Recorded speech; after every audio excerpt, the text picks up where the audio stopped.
अस्सलामुअलैकुम dear viewers and students. आज का जो प्रैक्टिकल है वो प्रीवियस प्रोग्राम का ही एक समझ लीजिए एक्सटेंशन है उसकी। प्रीवियस लेक्चर के अंदर वो स्टूडेंट ने वो लेक्चर नहीं देखा, काइंडली उस लेक्चर को थोड़ा सा देख लेंगे तो उनके लिए आसानी होगी इस लेक्चर को समझने में। अब यहाँ पे आप लोगों ने क्या करना है, स्मॉलर वैल्यू को फाइंड करना, या उसे मिनिमम वैल्यू भी कह सकता है एग्जामिनर। ओके, अब आपने स्मॉलर या मिनिमम वैल्यू को फाइंड करना है। कैसे करना है आपको थोड़ा सा लॉजिक समझ लें।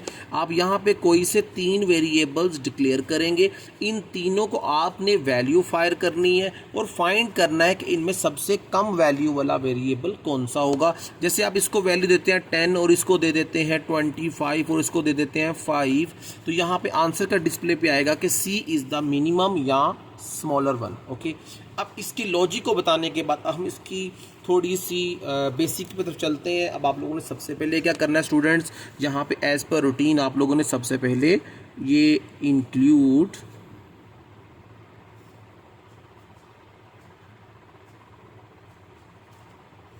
ये लिखना नहीं भूलना होता आप लोगों ने स्टूडेंट्स।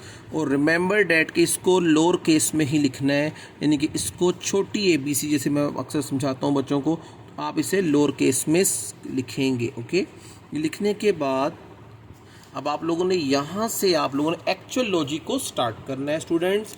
अब आप लोगों ने क्या करना है, सबसे पहले वेरिएबल्स डिक्लेयर करने हैं। आपने कहना है इंट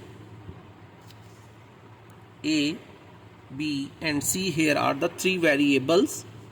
डिक्लेयर करने के बाद अब आप लोगों ने यहाँ पे 3 बार printf का फंक्शन लेना है और 3 बार scanf का फंक्शन। लेकिन थोड़ा सा मैं वेरिएंट कर रहा हूँ, चेंज कर रहा हूँ, बल्कि इसको सिंगल स्टेटमेंट में करके दिखाता हूँ। पहले मैंने आपको मल्टीपल स्टेटमेंट में इनपुट करके दिया, अब एक ही स्टेटमेंट पे आपको करके दिखाता हूँ, तो प्रोग्राम की लेंथ क्या हो जाएगी, शॉर्टर वन हो जाएगी।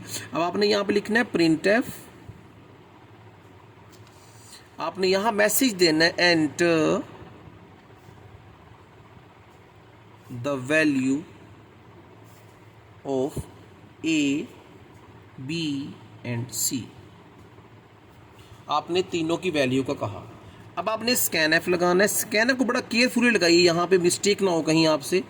%, D स्पेस, कोमा नहीं लगाना, यहां पे आपने 3 टाइम लिखना है आपने। This one is the A, B and C।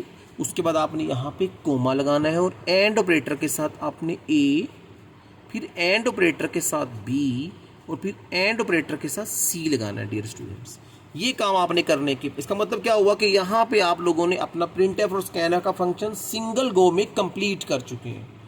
आइए अब हम इसकी थोड़ी लॉजिक को समझते हैं। एज पर रूटीन आपने कहना इफ,